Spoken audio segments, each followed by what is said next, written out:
someone else is coming. So let me know then. Should I wait or should we go?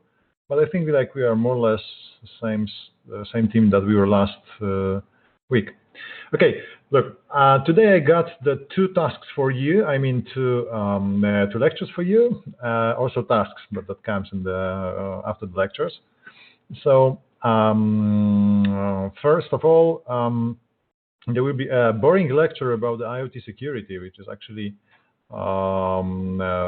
pretty boring, but you have to go through it because the internet generally is full of threats, and I'm going to show you particular threats, not only related to the IoT, but generally to the internet. So when you design any IT system and you connect it in the public network, there's always a risk that someone will compromise your data.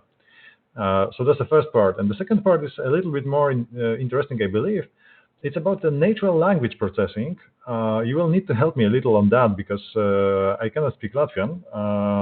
You can, so you will just let me know a couple of things I want to hear from you. But first things first. So first we talk about this IoT security as it is. I will keep it short. I mean, the presentation is a little bit long and is generally intended for the master's students. But as I propose you here, just go through the main concepts. You may still benefit from that. So this presentation is going to be available offline as usually for the download later, but that will be much more than what we will say today. So first of all, whatever you think about the IoT, it's all about exchanging the data forth and back, right? If you follow the schema we have been talking about, somewhere at the very beginning is the data producer that creates some information. This information is being transferred through the edge routers, through the internet routers, probably then it gets to the cloud. Of course, you can imagine the IoT system that is totally offline and it's 100% secure. And of course, this kind of the systems, they do exist. For example, no one would connect a management system of the nuclear power plant to the internet, right? That would be ridiculous to take the risk. So no one is doing that. Definitely, there are IoT systems that are offline and you cannot access them from the web, right? And this is the highest possible security, which means that the devices or the network is physically disconnected. Many of the different companies in the world related to the security, related to the sensitive data, also use this kind of the approach. Where, for example, you cannot bring your own pen drive, you cannot bring your own laptop to the company. You can only use the stuff, whatever you want to take with you. It's only printed on the paper, right? And then you are responsible for it. So this is natural here. Pretty similar ways in the IoT, but let's focus on those devices who are really connected to the public network, which is like 99% of the cases, I believe. First of all, let's see what is the scale of the problem. Generally, if you think how much data do we have in the world, I can tell you that we are somewhere between bromtobyte and gigabyte. It's 10 to the power of 27, 10 and 27 zeros. Between 20, I think right now it's April 2020. It should be already 1028. It's really much, right? It's really, really, really much. If you convert it to some like gigabyte size of the data, I just wonder if you know that Facebook was about 500 terabytes of the data somewhere in the 2008 or 2007. It's more than 13 years ago. Come on, now it's huge. It's really huge. So all this data, they come from the different IT systems. Many of this data is also related to the IoT, and that means that there's really, really, really much. Now, interestingly, here you have a statistic saying how much of the every single day, how much data you produce. So, for example, every single day brings a new 48 full-hour videos. Or, for example, you send 204 million of emails every single day. That's crazy, right? There are 350 new blogs every day using WordPress. Users share on the Instagram 3,600 photos every minute. It's every minute in a day. That's crazy. It's insane amount of data, right? Every single minute is 100,000 tweets. Every single minute is 2 million queries to the Google when you want to ask Google for something, right? It's close to 700,000 Facebook activities like sharing the content or putting something to your wall. So that's really, really, really huge, right?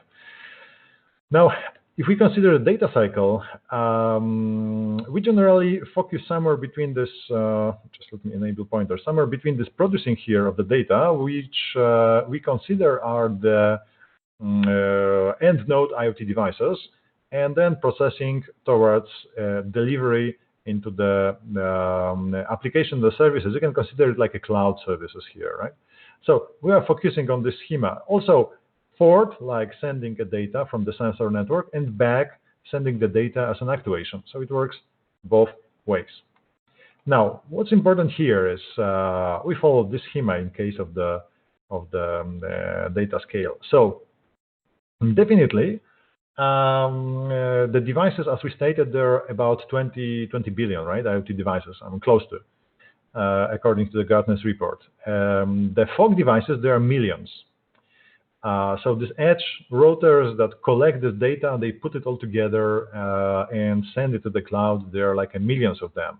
It's actually as many as there are networks, or even a little bit more, right? Because you can have like a multiple edge devices per single network. And finally, you have data centers. Actually, there are not so many. Of course, you can set up your own, right? And you can break this schema here. Like, for example, you can set this QNAP IoT drive at home, and that works perfectly. But if you want to use the public one, there is, of course, like a dozen of them, the most popular ones. So like a Google, IBM, Watson, Amazon Azure, Microsoft Azure, Amazon Web Services, and some more. So what is then the security of the information you send forward and back, right? First, there's like three concepts. Something we called confidentiality. It ensures that only the authorized user or the system can access the data. So you don't give the data for everyone, right? You just give it only for those who are supposed to have an access to it. The second is the integrity of the data. So it's an information to be sure that this data is complete. I mean here that no one has changed anything in this data, right? So for example, the typical ad tag is a man in the middle. A good example, what you may consider here is an ATM machine, this cash machine where you take money from. There used to be a number of the fakes where there is a front interface and the system with the keyboard and the scanner, and inside there was a guy waiting for this information, right? Taking this code through the slot and putting into the real one, machine that was like 1 meter or half a meter away from it, or maybe from the different angle, right? And then it can scan all your data. It can use your data, do with this whatever you want. This is like a man in the middle, right? In case of the networking, it means that your communication has been hacked and someone is listening and modifying what you can send from one device to another device. Now, the third is accessibility. It's ensuring user and the system can really access the data. So the data is accessible. In other words, I just wonder if you ever experienced that already, but is it like you are trying to access some web page and you couldn't? This is the typical result of something we called DOS, deny of service attack, where many people are using the system at once just to shut it down, just to overwhelm its capabilities to serve people. So that's about the accessibility of the data, right? So this is the third thing. So safety of information is generally those three, following those three concepts that are here. Now, quick vocabulary. first of all, what is the risk and what are the threats here? So what is the threat? It's a real or potential danger of making an act against the data, whatever it is. It could be damage of the data. It could be like unauthorized listening to the data, whatever is that, right? But it's an act. Now, vulnerability, which you frequently hear about, the people talk about it, is an error in implementation or something that can cause that someone possibly could get in. The vulnerability, when we talk about it, is something that is possible. It may lead to someone that will use it, like a threat, will use it to damage the data or get unauthorized access. And this is just the risk. So the risk is like, first you need to have someone who wants to break in. And the second, you need to have a vulnerability. Well, there's a list of prominent security incidents in the IoT world here. You can click it later on, and maybe I will present it to you. Just a second, if I can click it. Yep, that goes. I'm not sure if you can see it now. Just let me check for sure. Yep. This one. Okay, you should see the We Live Security by ESET. So there's a list of attacks here, like people who are just trying to get through the different methods to attack different services, including the government and even the critical ones, right?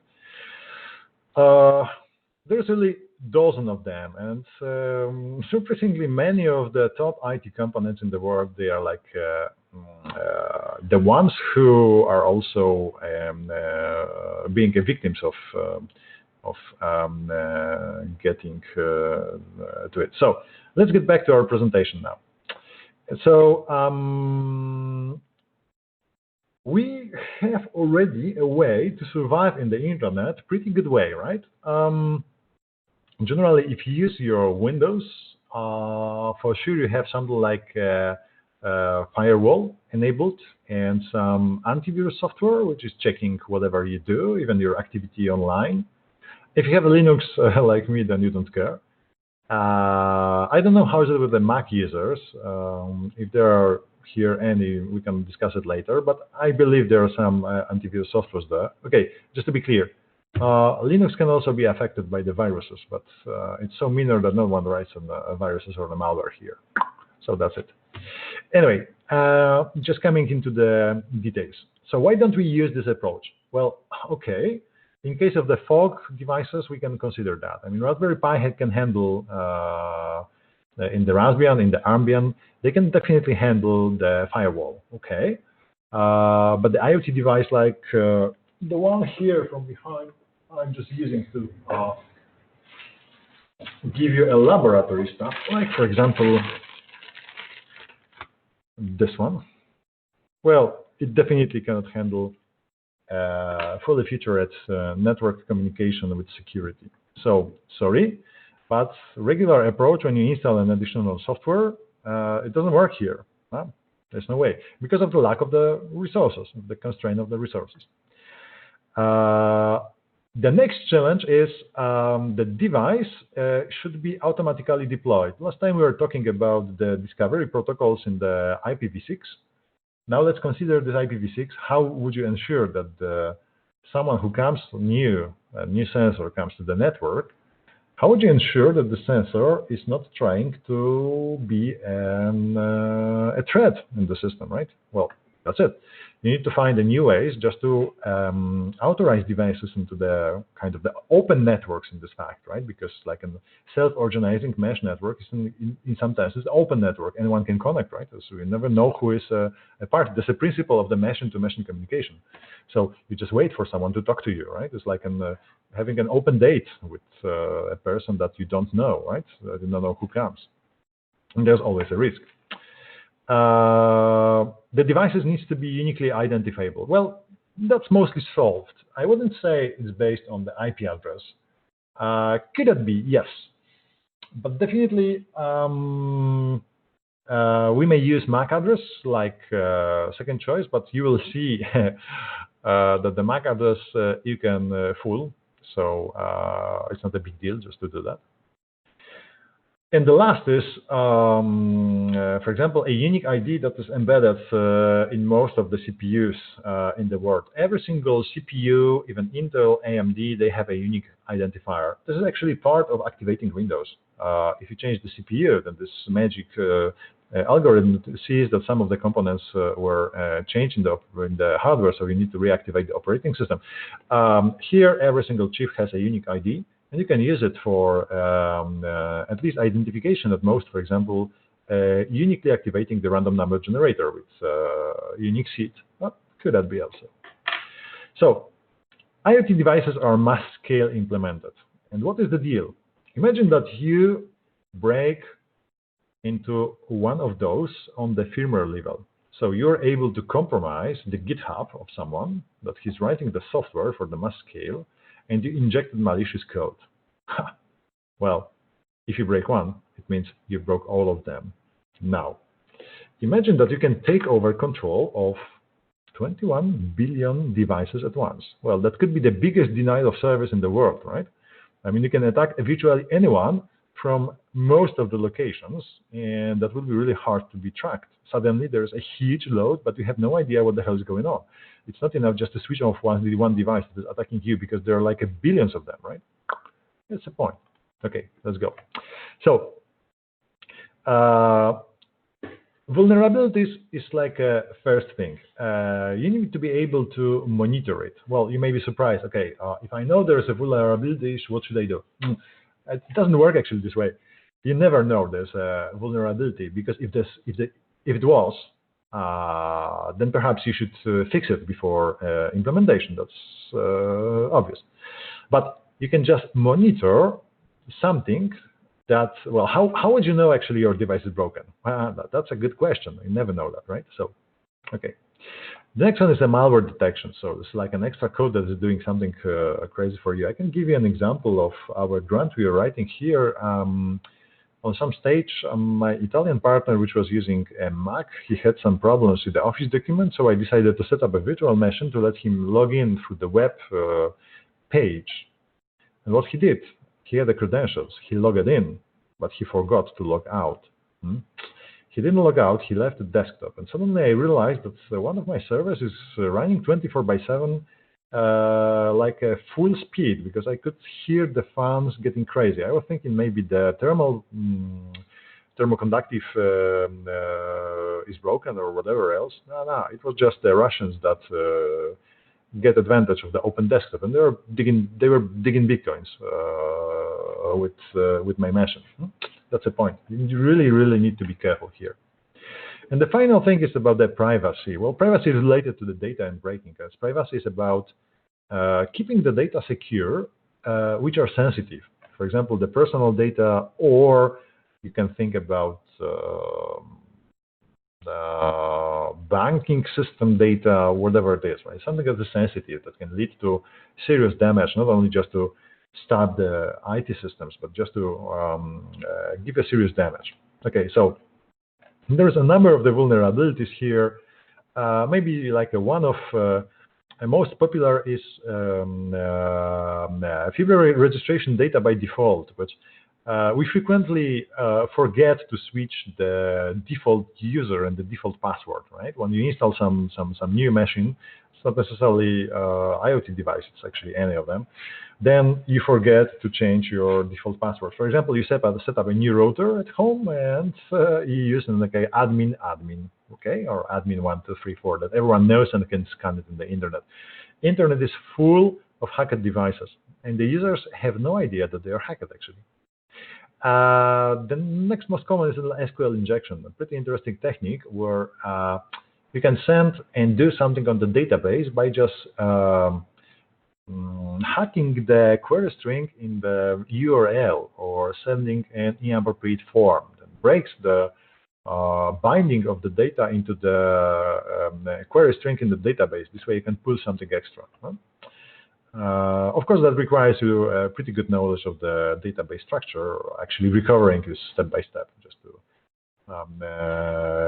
get know it. So user authentication is the most common problem. Maybe not in the IoT, because IoT devices are userless. But if you consider internet, then perhaps the biggest problem is the one that is between the screen and the keyboard. So it means the user, right? This is the most common to break. Well, there's a number of methods using psychology or social sciences just to try to pull some chunk informations from you, and when you juxtapose them, then we'll discuss it later. Okay, there's network services vulnerabilities. Many of them, like in buffer overflow, like for example the open ports you forget to close, or using UPnP uniform plug and play. That opens out automatically some ports on the router. Theoretically, it should work from the internal network, which is safe, but if someone breaks in, it can go to the internet using your router. Not a very nice situation. We can offer some services the back way, right? So that's it, right? Sometimes it's about the improper configuration of the devices. For example, you forget to switch on the authorization, right? And you make it working. All of that. Sometimes it's even a physical access. Imagine how would you hack, or actually what will you do with if your device is unresponsive? The easiest is just to go and push the reset button, right? But usually it's like keeping the reset button for some short time. It's like a configuration reset, which also deletes a credential to let you access this device. So this is one of the techniques which is not very efficient, but in the low scale it can be problematic. For example, you have like a device and you get the USB port here, right? When you don't use it for anything else than powering in the regular life cycle, because programming and the communication is done, for example, over a Wi-Fi or LoRa network or whatever else. But if someone just gets in, can modify your code, or can update it, or can inject its own firmware, right? So it's important just to disable physical access to the critical devices. Of course, it's not like when you hack every device, when you hack one, you have every. No, you just need to access every single one, usually. So this is not very efficient, not very popular, but still pay attention to that, not to keep the physical backdoor, just to make an access to the device virtually impossible. Many MCUs, microcontrollers, the modern ones, they have something like a special bit that has been set as a final version of the firmware is being released to the device, that the person, even if can access this this microcontroller, this development board, cannot change the code anymore. You cannot upload new firmware, so it's like a sealed. Interestingly, that one works in the ESP32.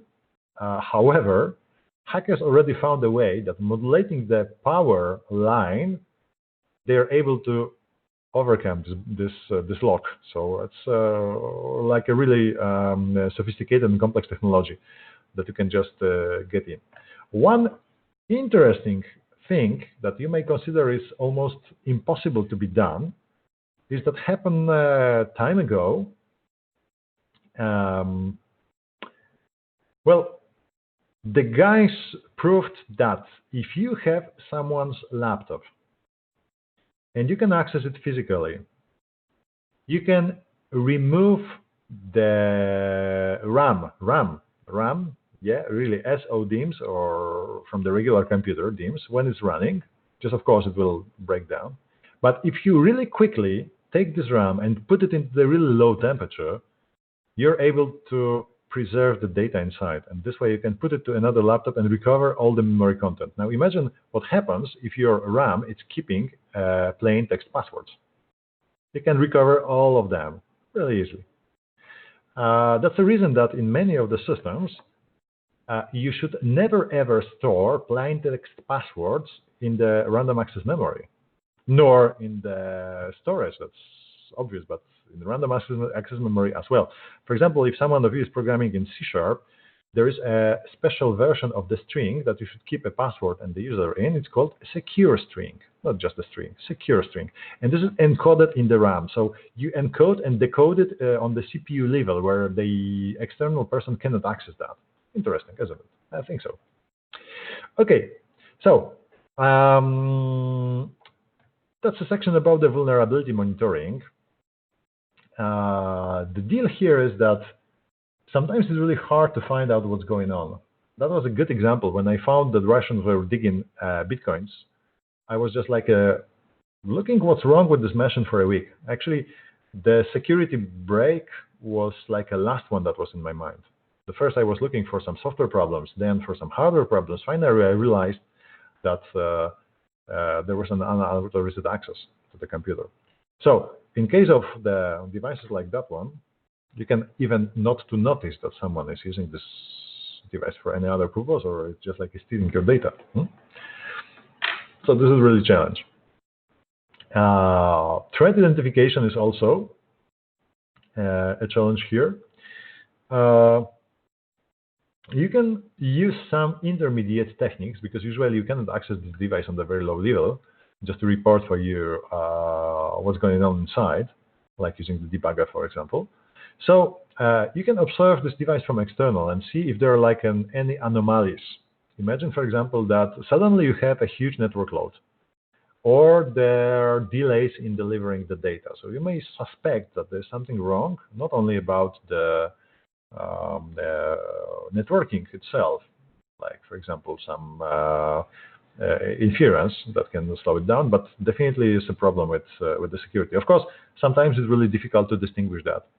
Well, there's a number of the AI-based technologies in the research done right now about how to distinguish artificial traffic from the natural one.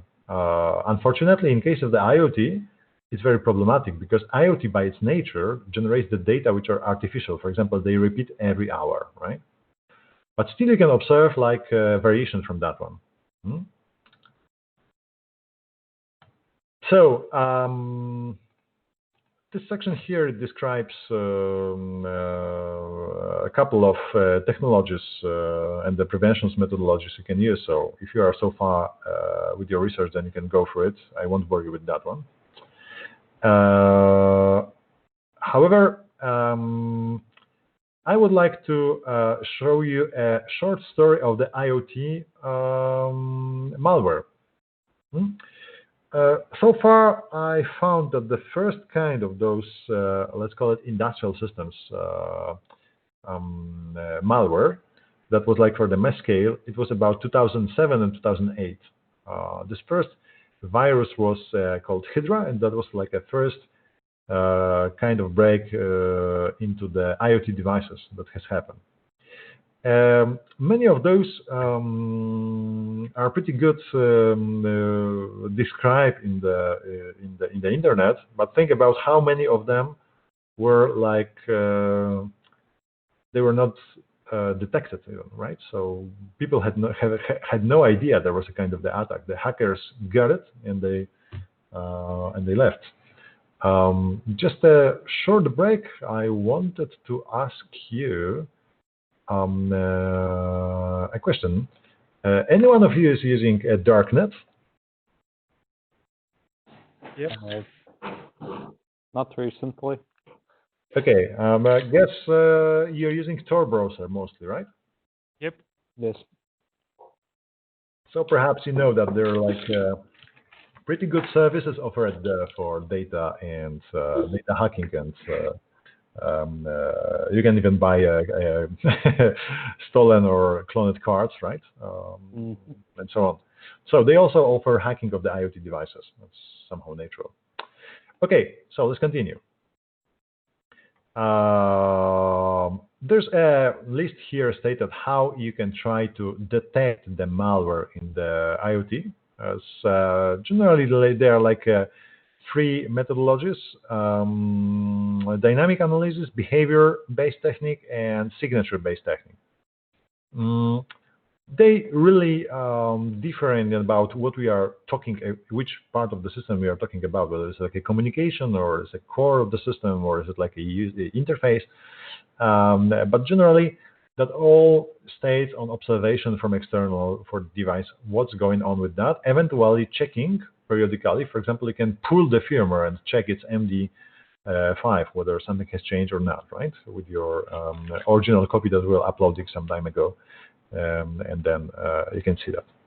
What is also important is that the data privacy in IoT. First of all, this is what we face right now in case of the COVID. Suddenly governments, and not only, they want to know everything about you. I don't know how is it in Latvia. In Poland, we are considering the approach that has been implemented in United Arab Emirates, where every user is keeping a smartphone with a tracking application. This application is quickly recording its position 24/7. If they found someone was infected, they can find out the person that possibly were close enough to get infected as well. Of course, we may consider it pretty good, but this kind of the traffic application can be later on used, for example, against you. Imagine that someone is able, for example, to check that you are not moving enough a single day. I'm talking about number of steps or taken or run or activity, sport activity, and then if you ask for the personal insurance, the prices will go high, right? Because they suspect that you may be the person, or even will be rejected. They suspect you may be the person that wants to, that is possibly more vulnerable for heart attack or cardiovascular problems, right? So this is not very nice. And this data privacy is something that's really important in case of the IoT devices, because they mostly deal with our like healthcare, health data, which is really sensitive. No one knows to let the other persons know, for example, that you have some disease, right? Particularly, for example, your employee or your employers or whatever, whoever else. So there's a number of the ways you can limit the vulnerabilities in the IoT systems regarding the data, on the data level, on the concept of the design of this data. For example, the first is do not collect more data than necessary. Well, obviously, the designers used to make an approach where they believe that it's better to collect more data because you never know, maybe you will need them. Well, that's good from the usability point of view, but it's bad from the privacy point of view.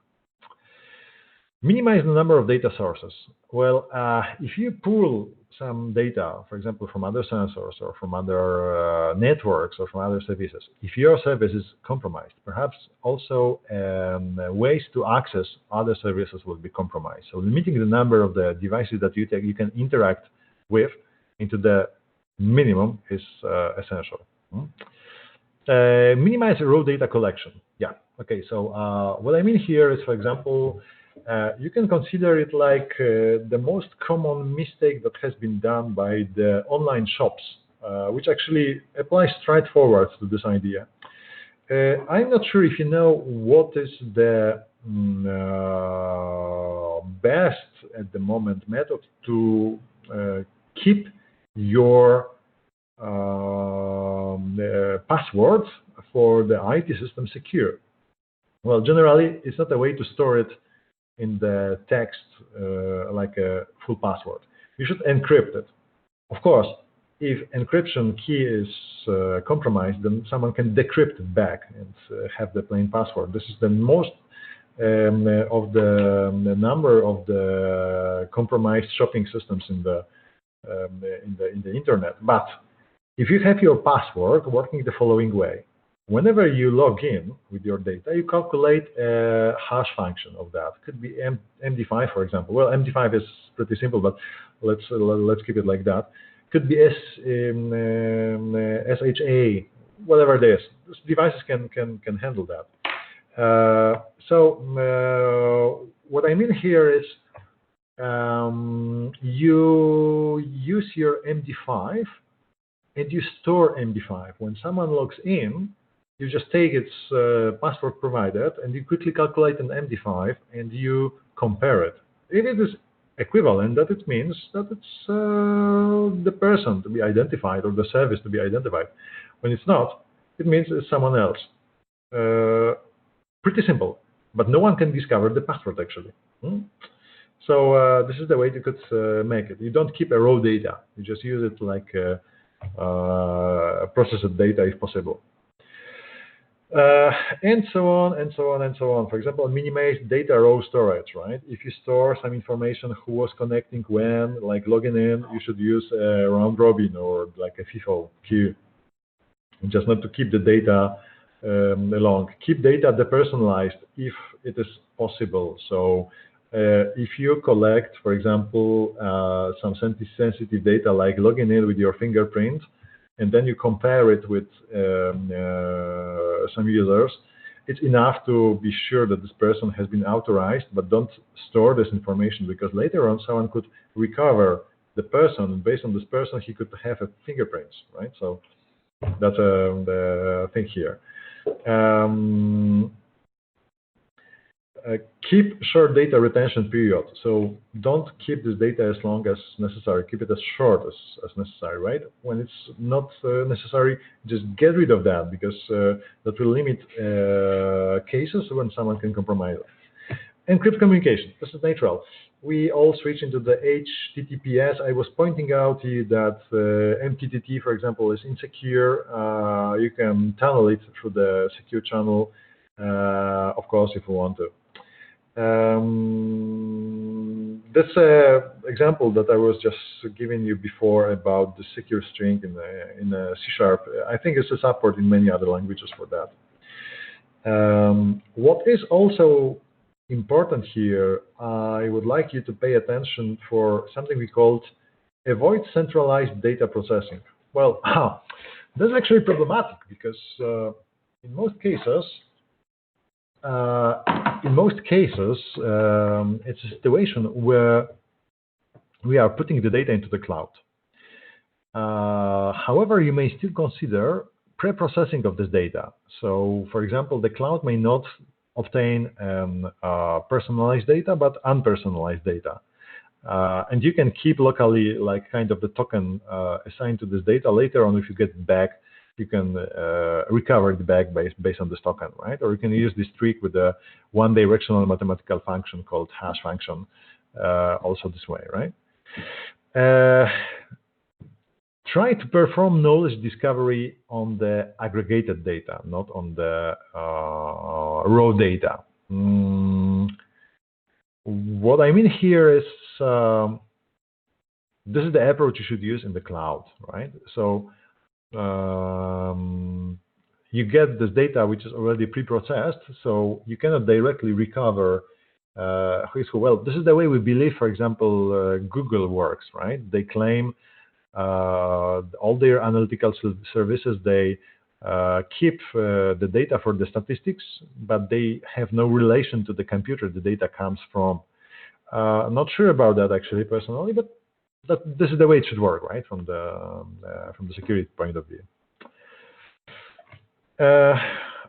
Yeah, log activity. What goes on? Perform periodic audits. So check when it's something wrong with that. Follow best practices. That's natural to be kept here.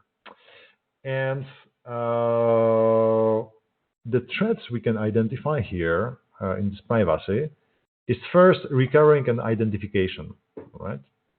You can then identify the person back when the person is not willing to, using many of the techniques. First, it could be like, for example, tracking of someone. Okay, everyone knows, for example, I'm here, I'm at the university. Well, actually, I'm the only person working here today because of the COVID limits. So even without a single word, you could directly see activity of the computers and see, oh, there's someone here, which is a human and is using a physical machine which is located at the university. They know it's me, right? So you don't necessarily need to know the personal data. You can just recover it based on different sources. So that's it, right? It's the situation that you can easily recover information who is where. The threads can also be used for profiling when you are not willing to. You experience it daily on the Google Analytics. They follow your activity on the web pages, which actually Tor browser is breaking that, right, because it's cruising around. They follow your activity, and when they see what, for example, you are checking at the online shopping websites, later on you will be pinged with an amount of advertises related to what you were previously browsing, right, just to find it out. An interesting thing about this IoT is an inventory attack. Well, the idea of Internet of Everything is like, imagine you have everything at your home tagged. If someone breaks in, then they can easily recover based on the networking data that you keep at home. If you break into your personal network, they can recover, for example, what kind of the mobile phone you have, what kind of the audio hi-fi system do you have, what kind of the computer are you using, and whether it's worth just to physically break into your apartment and collect it. Well, that's it, right? That's a case. Life cycle transition is another thing. Like, for example, in many of the storage devices that they are cruising around, you can recover, for example, the photos that were left on the USB stick. Well, we recently had something like there's a policy, European policy, I think it's European, that if you buy anything over the web, you can return it in 14 days. Some people are using this to take an advantage of having temporary some equipment and then return it just for the price of sending it back. So the sellers, they used to put them as new devices because they believe they have not been used by the end users already. And that was the case that the guy bought a new USB stick in one of the reputable electronic stores in Poland, and he found that there is some porn pictures on that already. Even if it was claimed it's like a fresh new. So that's like a life cycle transition, right? You can also find it out with pre-owned mobile phones. You can recall or recover at least partially the flash content, undelete and see, for example, the photos, maybe some music, or maybe some documents of the person that was using this mobile phone previously. Yep, yeah, could that be? The thing I was previously presenting you is something we call a linkage of the data. So, well, yeah, partially, right? I told you that they can find out that I'm here at the university based on the activity of the computer because I'm the only one. But sometimes it's in the situation where you observe separately sources of the data and you can tell nothing. But if you merge them all together, then you definitely can recover the personality of the person, how it works, and what the person likes, what the person is doing, where the person works, and so on and so on. So this is a number of the different threats related to the IoT privacy. Okay, so a couple of facts and the hardware solutions, how to handle that. I said hardware because software in many cases is not an option because of the lack of the resources. Well, the end node devices have a constraint, right, on the CPU, on the RAM, on the storage, and mostly on the energy because they are battery powered. Definitely, data storage and the communication encryption is resource-consuming task. We know that, right? You need to implement an extra algorithm, which is like the advanced mathematics that is doing that for you. So The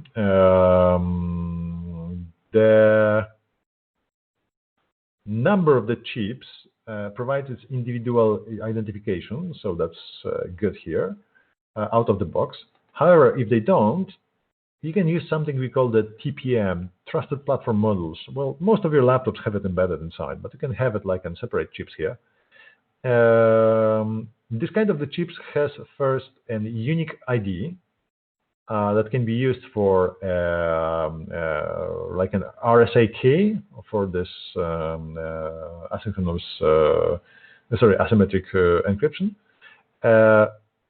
It provides you a safe storage for the hardware keys, for example, for someone's public key that you need to encrypt the data before sending to the person, just to let it, or the other device to decrypt it using private key.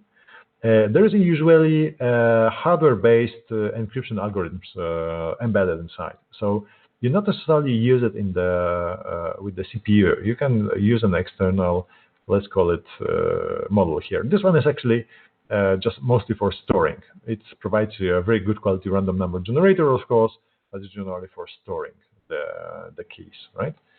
But there is a special series of the microprocessors. We call it HSM. It's hardware security modules, which are actually the crypto processors. They will encrypt or decrypt the data for you very quickly, and it's hardware-based. All you need to provide usually is to provide encryption or decryption key. Many of them are like chips you can solder on your old solution. Many of them come like kind of the hut. This one is, for example, for the Raspberry Pi. You can put it here in the section that's working for you. There can be even the USB stick for some advanced solutions, right? So they're just the examples. Here it's schematics of the ESP32. I was already presenting that for you on the hardware related lecture, but watch this section here. ESP32 has like an embedded services for hardware-based, hardware-accelerated cryptography, like an RSA, like calculating the hash, like a random number generator, and asymmetric encryption, RSA, and also AES encryption, for example, for the web, right? So really of them. Number of helpful things are here that can provide you, make your life easier. That's the point here, right? And of course, every single chip has some unique ID. So, Internet is already full of the IoT devices, right? That are subject of successful hacking.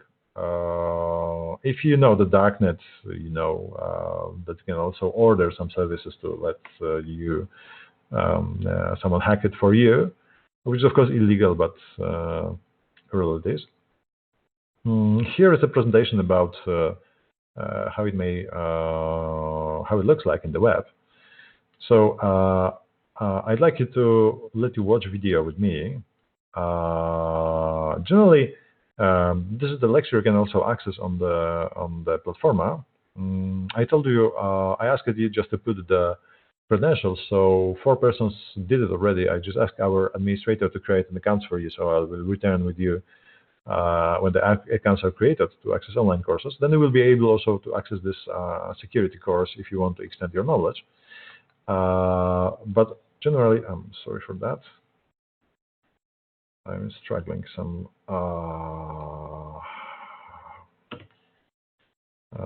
things to show you up. It doesn't want to start for some reason. Let me see.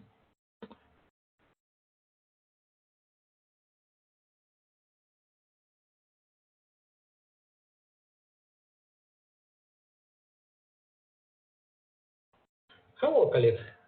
This is our friend from ITMO. So here's a short lecture on how to hack the devices in the IoT devices in the internet. It's important to always ensure the safety and privacy of your IoT network. this video, I will show you how to search for open webcams and The address is shodan.io, shodan.io. and you can find here for some interesting concepts. Various filters that allow you to find, for example, webcams and routing with standard password and vulnerable settings.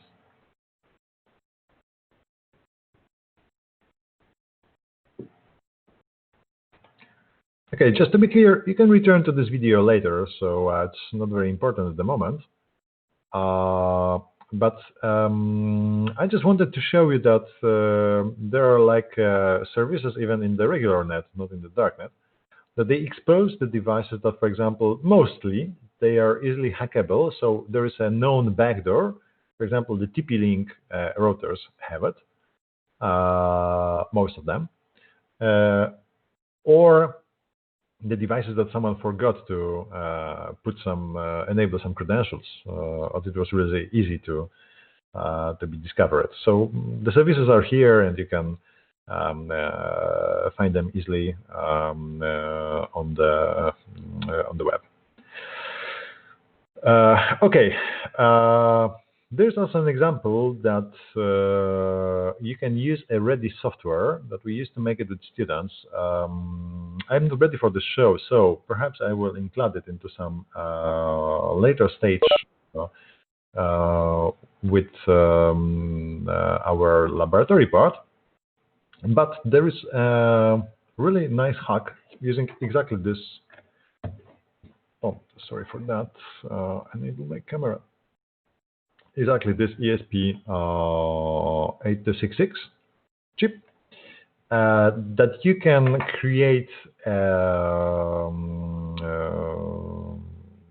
fake access points and, for example, make this kind of the denial of service attack, or even a kind of the attack where you instantly inform all the clients that are already connected to some access point that you inject a special frame in the network saying to disconnect temporary, which is pretty successful, just to be breaking and putting down many of the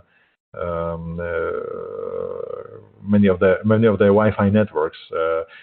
ESP8266 works only with the 2.4 gigahertz. So those who are using 5 gigahertz on the Wi-Fi, you're safe. But imagine that this device can be powered with the battery, and it's actually this size only. I can keep 10 of them in my pocket when I come to some office, and suddenly everything is down. So that's the power of the IoT. Yep. This kind of the attack is called the outer attack. So you can look for that one on the web. Just there is a ready code for this kind of the microprocessor. I kindly ask you not to use it in the laboratory room, because then you will stop the others. How to do that? Well, here is another video, so we will have it on the links just to browse it later to see how to use this ESP8266 to hack the networks around you. So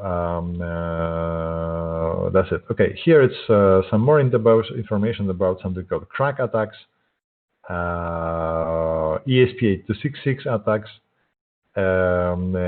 beacon crash attacks, really many of them.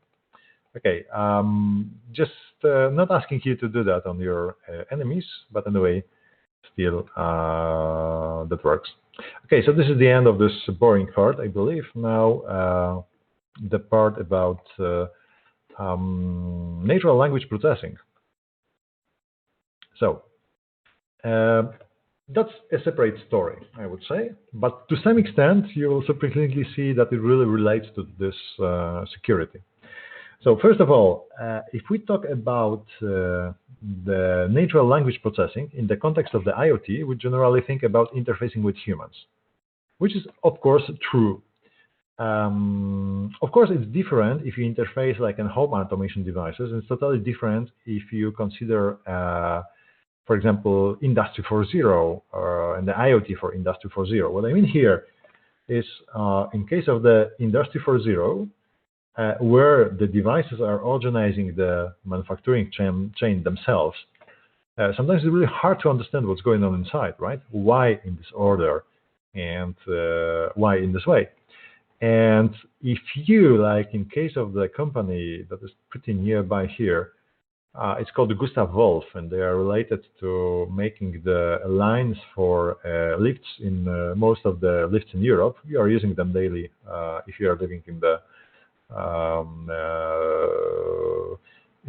tall building. So far, I know this is one, not so many companies doing that. They made it Industry 4.0 company, but there are some things that the humans still need to do. And the problem is actually was not to make this company running, because this is like one of not so many Industry 4.0, purely Industry 4.0 companies. So they just set up devices, they set up some initial process, but right now the devices are handling themselves. They just just know what is the result. But interestingly, they needed to introduce the human operator that's actually unwinding the rope and putting into one of the machines. And they found it hard to struggle how to interface the person with the digital system that is actually talking in the digital protocols, and no one have an idea how exactly it works. So that was one of the challenges in the industry. However, the daily interfacing with the IoT is problematic. Well, you as an IT guys perhaps are going to connect this one to the USB for using USB, get a Visual Studio Code, compile it, use it. Well, okay. Now, for testing purposes, you will observe, like you did in such Hello World application, sending in the last lab we have seen in Riga to your console, and that was working well. Okay. But that requires a lot of skills and many devices. Most of the humans, they do not even want to use a keyboard. If, for example, switching on the light, I would like to come to this, to my room at the university and say, okay, lights on, right? It doesn't work this way yet. I had no idea why I didn't have a time to implement it. But anyway, lights off, open the gate. That relates to the security, of course. First, the device needs to understand the order and to be sure about that. And the second, it needs to be absolutely sure that the person that says it is authorized to do that. I mean, to identify the person first. And the second is to tell this, check whether this person is intended, for example, to open the gate. Okay, let's go through the basic concepts first. So we'll talk about mostly speech here. Image processing is another story, but the speech is very demanding. We use semantic and context. If you would use my presentation later on, which is recorded, and I'm providing this for you for playback, and if you open it, for example, on the minute, let's say it's 21, and 15 seconds, and you start listening for 5 seconds or 10 seconds, there will be a lot of words. I'm a very talkative person, and you will listen a lot of things, but you will have no idea what the hell is going on, because you didn't know the context before, right? So we need to go for it. Some primates, like some apes, monkeys, they also use this context-to-based communication. Not necessarily verbal, but perhaps some manual, like using their hands. Yeah. We also suspect that some other species, like for example dolphins, are using semantics as well in their communication. Right. What I did here is that sometimes it's about understanding the other side. Sometimes it's about an ambiguity. So to be absolutely sure, what do you mean? Okay, maybe you can remember this guy. He had. Well, I just wonder how many languages this one, that C3PO, right, from the Star Wars. It was like a human cyborg relations, a good kind of the proxy, right, between the digital systems, particularly with the smaller robots R2D2, right, just to interface it within the humans. So we generally use a natural language for this living organism. Like I'm talking to you right now, and sometimes you talk back. But machines use protocol, right? So first we need to translate one thing into another one, right? That would be great if the device could make a speech to you. And maybe in the future, this semantic-based protocols would take an advantage over the digital regular ones, just to make a machine-to-machine communication this way. That could simplify a lot. I mean, generally, if you can speak a language, that means you can speak the protocol, right? So, for example, everyone speaks English, can understand English, at least most of it. I'm struggling when I go to UK, actually. It's always like that, but generally, if I talk to any other students and they talk to me, it's easy. Okay, so it's about the converting natural language speech into the protocol and back, right? So whichever we go. Of course, the more challenging is to understand, let the machine understand what you're saying. The opposite way is already implemented pretty good. I think you're using one in the Riga buses in your communication. There's a lady always saying the next stop. I'm sure it's a synthesizer. It's not recorded. It sounds very artificial. But let me know if I'm wrong, if anyone of you knows that. Anyway, there are the things we need to distinguish. First is a speech recognition, and the second is a voice recognition. Voice recognition is to identify who is talking, and the speech recognition is to identify what is being said. Well, machines can do things separately. So, for example, they can know your voice, but they have no idea what you're saying, but they can identify it's you. Or they can interact, like in, for example, the public services. They should be ready for a speech of virtually any person without personalization. Devices work this way, right? To some extent, on the early stage, Google was working this way because I can remember a rumor about someone who recorded a YouTube video presenting how the Google works. And in this video, he was saying, "Okay, Google," to wake it up. And all the mobile phones were waking up. Just someone was listening to this video aloud, and their mobile phone woke up because someone said, okay, Google, not just you, but someone else, right? So it was the kind of the speech recognition, not the voice recognition. Well, generally we use both, but I'm just going to focus on the speech recognition now. So speech recognition requires a lot of computation resources. First, you need to record the speech, then put it. So definitely you want to do that on this small IoT device, particularly if you want to have a contextual understanding, not just a single commands. If you have a single commands like a stop, start, play, rewind, show video, whatever, but just a closed list, not an open one, and it doesn't require any very sophisticated contextual understanding, that you can implement it easily, even using hardwares like an FPGA or whatever, or just implement it on the low computing processor. But if you really need to understand what is being said, then that's another story. So you cannot do that in the end node devices, for example. So how do we do that then? Well, pretty simple. You collect a sample, and you generally just embed it and you send it somewhere. That's the way this one works. That's the way iPhone works with their Siri. You need to be online because your voice has been transferred. I mean, your speech has been transferred to the recognition service, which is the cloud service. All the device can do that for you is just to recognize your voice, that you wake it up with some special command. And you can usually do that offline. But later on, everything else has been like an encapsulated sense to the recognition, and you get back text and perhaps some information, contextual information on the context. So there is a number of the services. You can experiment for free for a limited time with IBM Watson. Pretty good service.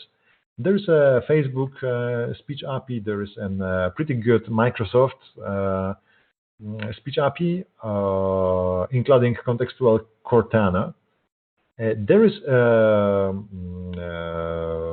Apple offering the services and the Amazon, but we need to pay for them. maybe they are offering some, and Google, of course. There are not so many open source, but they appear slowly. So the traditional speech recognition system was actually invented somewhere like in 1970s of the previous century, and it was evolved till something like in 1990s. So we have a speech signal, which is the samplet for the microphone, and we give it in the future extractor. Then it goes to the speech engine and through the adaptation model, and finally you get a transcript. So we have a text, what was said. Of course, the speech engine needs to be loaded with something we call language model, which is different for different languages, of course, and an acoustic model, which is like in the feedback loop here, and it's adaptable model for those. So the future extractor, it's something that simplifies the sound wave and extracts only these critical features that are necessary here. Well, we may call them, for example, phonemes. This is the common name how to extract them. Acoustic model is a definition of words realized as sequences of features. So we use chunks like these phonemes. Like, for example, I'm saying extract separated, critical, right? It's like a 3 phonemes, and the acoustic model binds them all together, saying, okay, that's a single word, critical, right? So critical, for example. And the language model is the model that has a probability that some words will occur first, more frequent than the others, and second, in the particular context, some words are more likely. For example, if I said in English, Austin or Boston, right? There's no huge difference for the recording system, could be even the same. But if you know it's in Texas, then they know it's Austin because there is no Boston in Texas, right? So it's contextual understanding here. Now, the opposite way, it goes like a text-to-speech, which is the synthesizer. So it goes through a generator, which converts text into the conversion units. Then you make a segmentation based on some database, and you do some post-search modification. What I mean here is we know how to make a systems that can generate a speech for you, so like let the device speak back to you pretty easily. But to let it sound very natural, it's not so easy. Okay, so here we have kind of the prosody models that we used to have rules of intonation, of accents, of vowels. They are different in different languages. They are different in different contextual situations as well, right? And so on and so on. Okay, this is just the concept. You in your life will usually use already systems, not just implemented from scratch, but maybe some of you. So here's the full process, right? You record the speech, you send it to the device sends it over edge router into the cloud. There's a recognition, and it goes back into your device and is doing something, right? That's it. There is a good example in this developer. So you can use our lab actually partially to do that, or at least this MQTT broker to experiment with that. Just to have this Raspberry Pi and have some speech recognition. Here, this piano hat was used to provide you a microphone. So you have, for example, USB microphone. You can connect it into the Raspberry Pi and have it like a regular system microphone to record it, encapsulate in the MQTT and send it to the Watson IoT platform. One more interesting thing is about the languages in Europe in their distance. For example, how far is one language from another? Definitely, you know that, for example, there are three in Europe. There are 3 languages that are very, very far away from anything else. I mean, Finnish, Estonian, and Hungarian. The distances are really, really long between them. You have a pretty long distance, I see, between the Latvian and the Lithuanian. It's like a 42. With the Poles here, we have a really close Slavic language group, which is here on the right-hand side, which is close to the Ukrainian, close to the Czech and to the Slovakian. So actually, if you go to Czech Republic or to the Slovakia, you can freely speak Polish and they will mostly understand you, at least the basic concepts, what you need, what you want. And it goes opposite way. If they say something, we'll understand it also. It's also doable with the Slovenian language, Bosnian, and partially with Belarusian. So languages are like cloned and slightly different one from another, which tells you that if you have rules for one language, perhaps you can easily implement it with the language which is close. If you have something like Polish and you want to switch to Finnish, then you're dead. You need to build this old stuff. So here is a full look, how it looks like. Yep.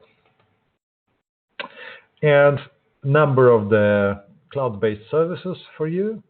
So here you have a full list. This open source I'm talking about is called Mycroft. Sorry. It's called Mycroft. It's here. It's an open source stuff. They were trying just to mimic the Google Alexa. Yeah. Sorry, Amazon Alexa. Okay, guys. So generally that's all about our lectures. But I would like you to introduce you one hacking thing about hacking the Alexa. I just wonder if you know this technology. First of all, let me tell you about the principles.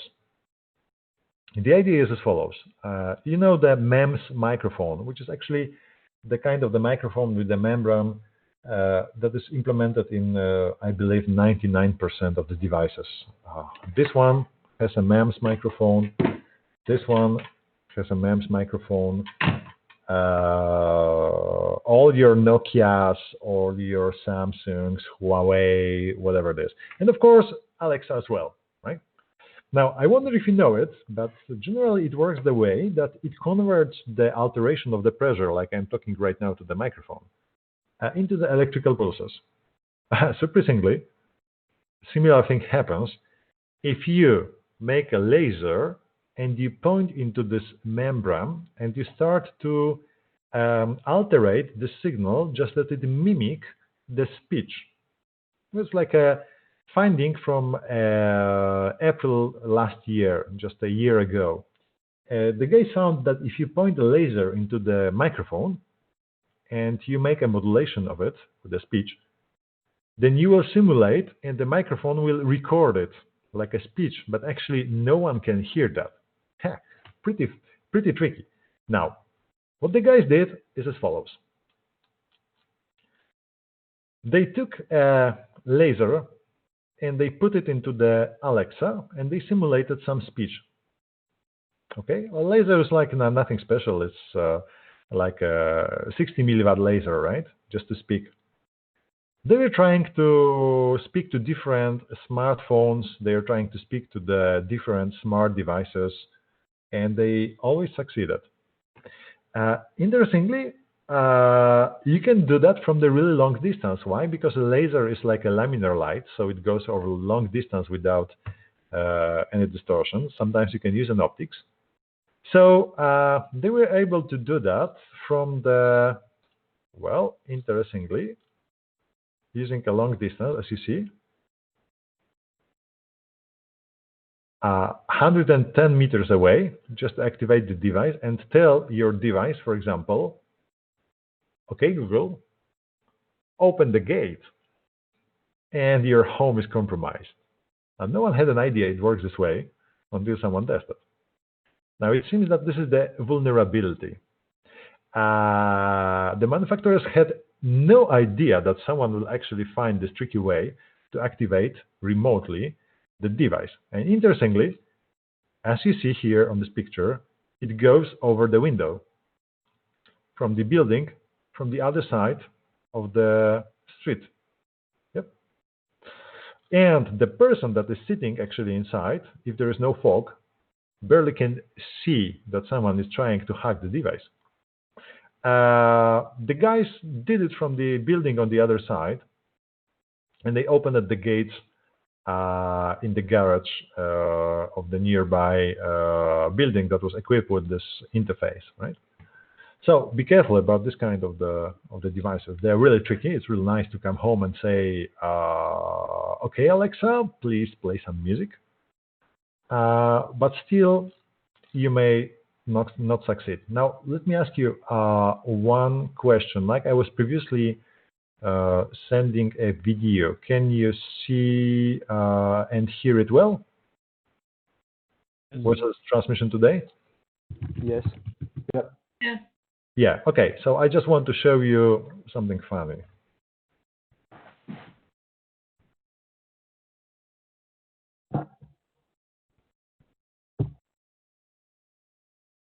Now, that was, the Super Bowls in the United States. They used to have it this commercial break, which is the most expensive one, and Alexa was actually announced there. So watch this and enjoy the video. Just a second. In Austin, it's 60 degrees with a few. Alexis? Amazon's Alexa lost her voice this morning, causing Alexa lost her voice? How is that even possible? We have the replacements ready, just say the word. You're sure this is going to work? Yeah. Alexa, show me a recipe for a grilled cheese sandwich. Pathetic. You're 32 years of age and you don't know how to make a grilled cheese sandwich. Its name is the recipe, you... Alexa, how far is Mars? How far is Mars? Well, how am I supposed to know? I've never been there. This guy want to go to Mars. For what? There's not even oxygen there. Alexa, set the mood. Now setting the mood. You're in the bush, and you're just so dirty, and you're so sweaty, because it's hot in that bush. Alexa, reboot. Alexa, play some country music. I don't dance now. I make money move. No, Alexa, country music.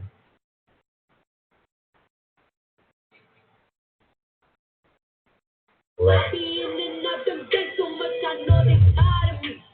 Oh, Brandon. I'm afraid Brandon is a little dried up. But do let me know if there's anything I can help you with. Jessica? Good boy. Thanks, guys, but I'll take it. Okay, so that was actually a little bit funny, but you can consider it like one of the methodologies how to implement your speech recognition stuff, right? So you can put some human services on the other side just to listen to what you're saying. But that's let's say the bad example, not a good example. Okay, guys. So this is about the lecture. Now, what goes next? Next comes your labs. I was just talking Monday to Agris. And Agris told me that we should switch into this remote labs. So first, we gave up this idea that we'll pick up this equipment from the university because it's too dangerous at the moment and it's hard to be organized. So I will give you an access to the remote laboratories, but still need something like a couple of days to test it. I just implemented 4 nodes for you that are working pretty good. And they're actually here. So you have 4 fresh laboratory nodes that will make a number of the experiments. I will try my best to prepare a documentation over the following weeks. So my plan is that you should finish your labs till the end of May. There will be about 5 or 6 tasks to be implemented. Partial documentation is ready, so I'll share it with you pretty quick once the devices are tested and working. Perhaps it's going to be like a beginning of the next week. So follow the announcements in the R2 system. What I ask you right now to do is to register your accounts in the Estonian system that is managing this device. And how to do that, there is a video recorded for you. It's already on the Ortus subject webpage. So just have a look there and you will see how it goes, how to interact with the system. But generally, all you need is a web browser and some patience. You will write a source code in the web browser, then you will compile it, upload it, and see the result over the web camera. It's all integrated in the interface, so we'll like it, I hope so. My students are already using that, but they have slightly different hardware, so I just wanted to implement something new for you, and then to have some fun with that. My personal request is already stated in the rules. You will need to book the device for you. So every single of you is working individually. And whenever you book a device, please do not book it for more than, for example, half an hour per single task. You can book it as many times as you wish, but please do not book it for the whole day, because then you will block it for the other students, okay? There will be also other students using that from other universities, because this platform is virtually open. So please be so kind to understand the situation, not to book it for too long, okay? So this is the way that's going to work. You can create an account already for you. I will let you know with the documentation, and will be a form of tasks. So I will ask you to have some tasks. Now, parallel, you will be given access to this online course. I want you to go through it and finish all the quizzes, because some of the 20% goes through that one. Now, one more thing. You are supposed to have a kind of the exam. I'm still considering how to organize that, but perhaps I will also prepare another quiz for you on the Moodle platform. This is how it's gonna happen most likely. I will consult it with Egons and Agris, but this is the way it looks like. So at the moment. So this is the third thing. And the fourth thing is I'm awaiting for your project proposals. You should submit them into the Ortus. This section on the project is at the very bottom, and there's a template for you waiting already for something like 1 or 2 weeks. So just have a look, download, and try to refresh your idea. Good. Any questions? I have one question. Yeah, please do. It's about the course. Probably you have faced this problem. I have a Raspberry Pi, which is used like part of BMS system. It's logging and data. After like 1.5 years of test, like now after like a half year, the SD card is crashed. I don't understand why. just kill the SD card. Pretty common. And let me tell you, SD card is not intended to work so long, actually, regarding so many writes and reads. The problem with the Raspberry Pi is it has just 1 gigabyte of the memory, or even less. I wonder which version you have, but I guess it's, if you say it's like a 1.5, perhaps it's Raspberry Pi 3 or 2, isn't it? It's free. It's free. So we are talking about 1 gigabyte of the RAM, which means that the operating system is most likely using a swap file. And the swap file means like a writing and reading a lot of chunks, like a 4 kilobyte chunks every couple of seconds. It simply used all the reads and writes. SD cards are considered to be working the following day. You take a photo and you put it inside. If you consider, for example, the load on the SD card when you use it like a flash drive for your operating system, comparing to the load when you put it into your camera, it's totally different, isn't it? So nothing special. What I can tell you is all the SD cards will break sooner or later. The only thing I can give you here is to buy the cards I'm using personally from SanDisk. They're the most reliable ones, but not the counterfeited, of course. And this is the only option.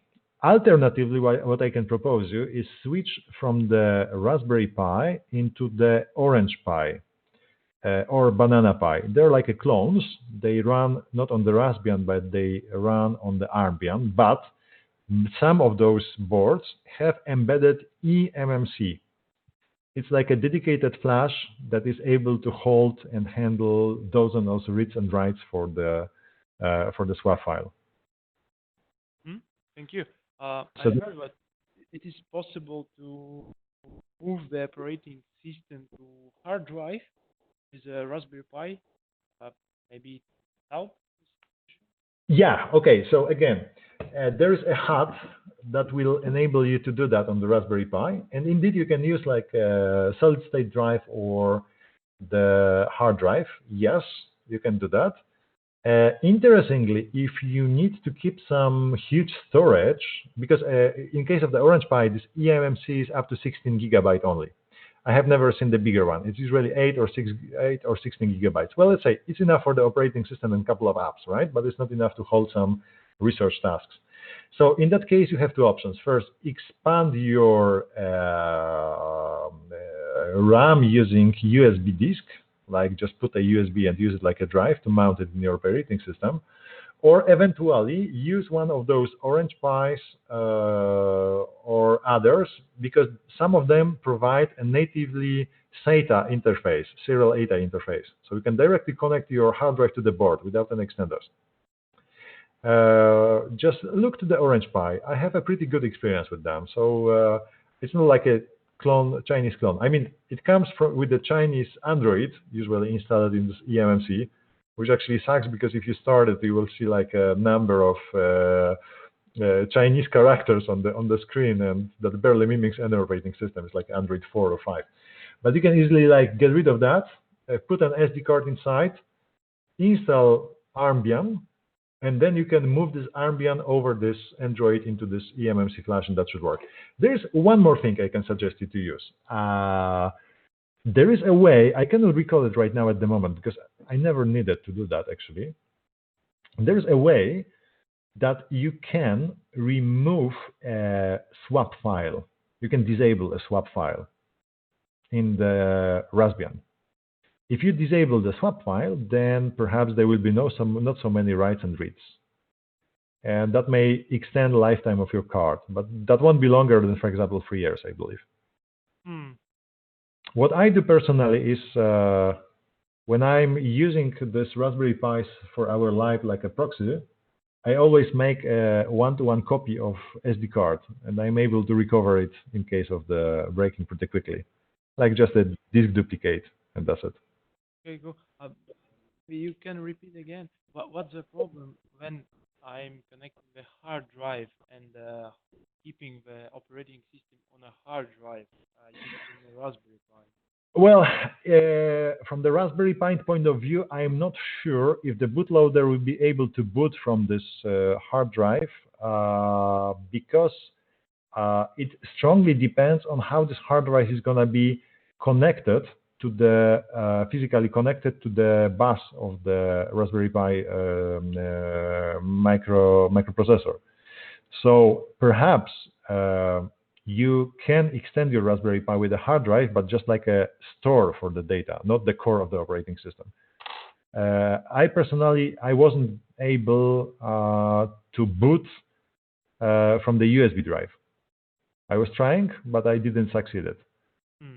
I needed to boot it from the micro SD and then mount the USB disk just for storage, like for example the bigger USB stick.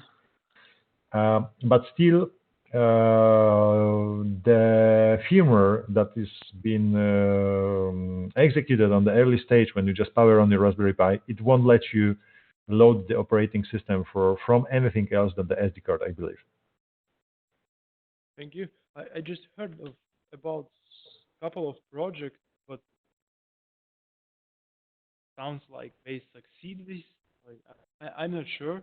Maybe they used like our node, but looks like it was like a Raspberry Pi form. So I think that this is was a Raspberry Pi. Yeah.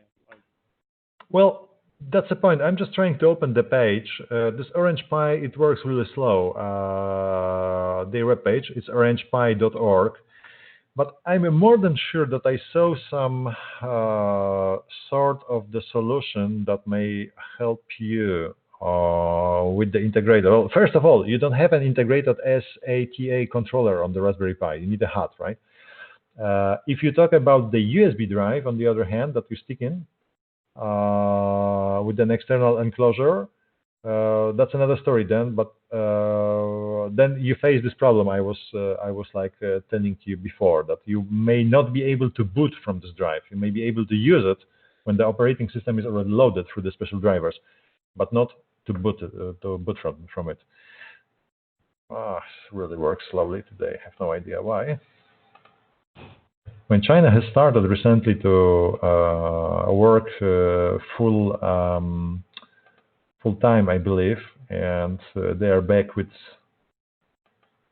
Okay, maybe other way.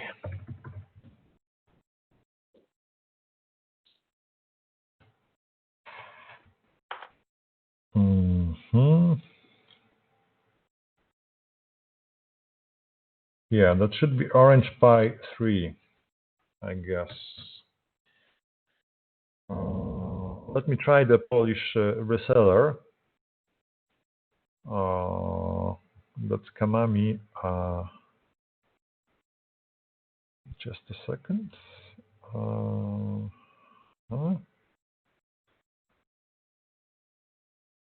Orange Pi 3.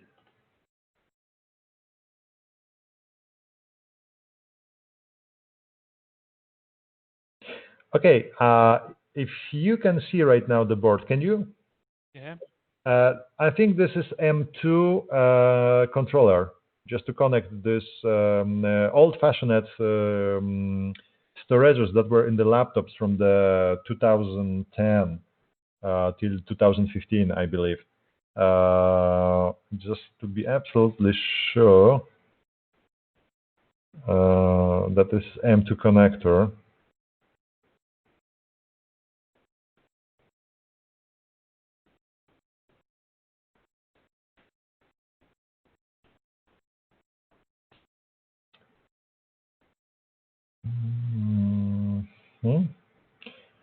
Yeah, it's PCI Express, so like a micro PCI Express. So we are able to connect here virtually through the extender any disk. And that should be able to boot, because when it's on the PCI Express, then it means like it's on the bus directly. So this one should work for you. But definitely they had a kind of the extender, or They have a different pinout, yes? you mean on this GPIO? Yeah. Or maybe it's compatible. No, it looks shorter because it's 26-pin header and they had 40. Raspberry Pi had 40, right? So that's definitely a different one. So you need to look some, but just give me the second. I'm more than sure that I know that there exists a ready solution for that.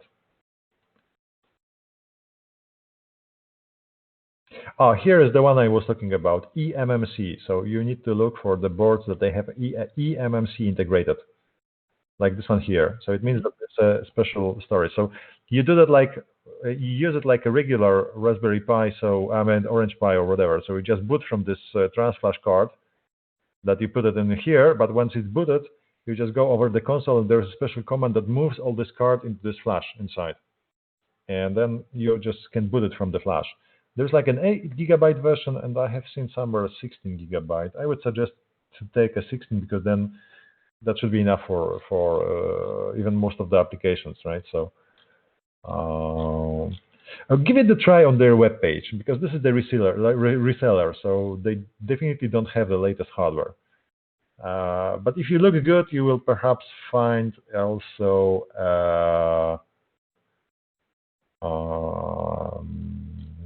you'll also find this one with SATA. Oh, there is a here with the M SATA. It's a bigger one.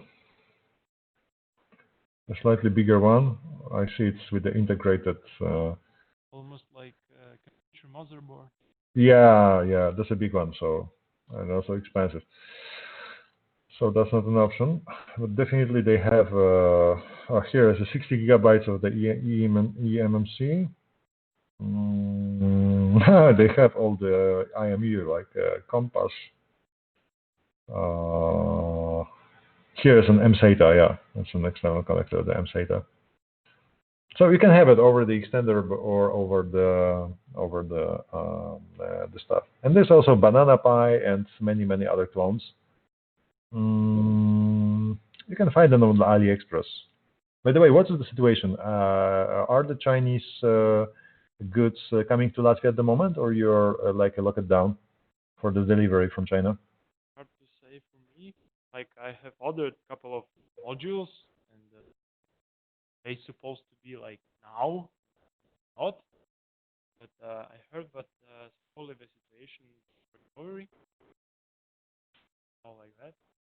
Depends where you buy. I see. It's pretty similar here. I mean, I got some goods surprisingly pretty quick. I mean, those that I ordered something like up to 3 weeks ago, they come in 3 weeks. But those that I ordered right before this COVID crisis, they are gone. No one knows where they are, so it's really hard to say. But anyway, still the main source for this board is AliExpress. So we can look. All those manufacturers there in China, right? Raspberry is English one, even if they manufacture it in China. I mean, 4 is manufactured in English, 3 and former manufacturer in China. But still, Orange Pi and Raspberry Pi, it's really easy to get it from AliExpress. So we can give it a try, and that's much cheaper than here. Yeah, so. Thank you. Yeah, thank you very much. So just please spend some time on this Ortus to get ready for the labs, because then it's gonna be quick. So just get ready for that one, okay? Okay. So, thank you for the meeting. That was our last lecture at the moment. I think I will announce you for the quiz meeting when it's ready. I assume that the quiz will be by the end of the May. I know that your semester is formally extended till the June, isn't it? So we still have a lot of time. So we will need to finish labs in the May remotely, and also get ready for the test. And remember about this project. Yep. I just want to hear your ideas. I have a question about the project. Yeah. There are the question: what kind of networking solution do you consider in your solution Yes. for the end nodes? And there are like 2 or 4 abbreviatures: AH plus MAC and NET APP. Which one? What it means, right? Okay, it seems like you were absent on the networking lecture. Well, PHY is physical, so it's like a physical layer, and is for the networking layer, and the application layer is the top one. So it's from the ISO OSI stack. Physical layer is, the layers are supposed to be separated. In case of the IoT, it's not necessarily all protocols follow this schema, but for example, if you consider the IP network, you can easily switch between the Ethernet and the Wi-Fi, right? It's just replaceable, and IP always works on them, whatever you choose. So I expect you here, for example, to tell me what kind of the radio are you going to use. Mostly in case of the IoT, it's 99% is wireless. So you will just need to tell me, for example, what kind of the communication you use on this step. Then what kind of this networking, for example, is it like an TCP, or is it like a UDP, or is it like an SMS communication which breaks this whole stuff, or is it some other? And at the very top of it, you will need to tell me what kind of the application level services you use. For example, MQTT, SOAP, HTTP, any other, right? It's up to you. That's your design. But remember, this have to present a solid and doable solution. So, for example, if you tell me my computer is a Raspberry Pi powered with 200 milliampere hour battery, I won't believe that. It's never gonna work, right? It won't even have enough energy to boot. Yep.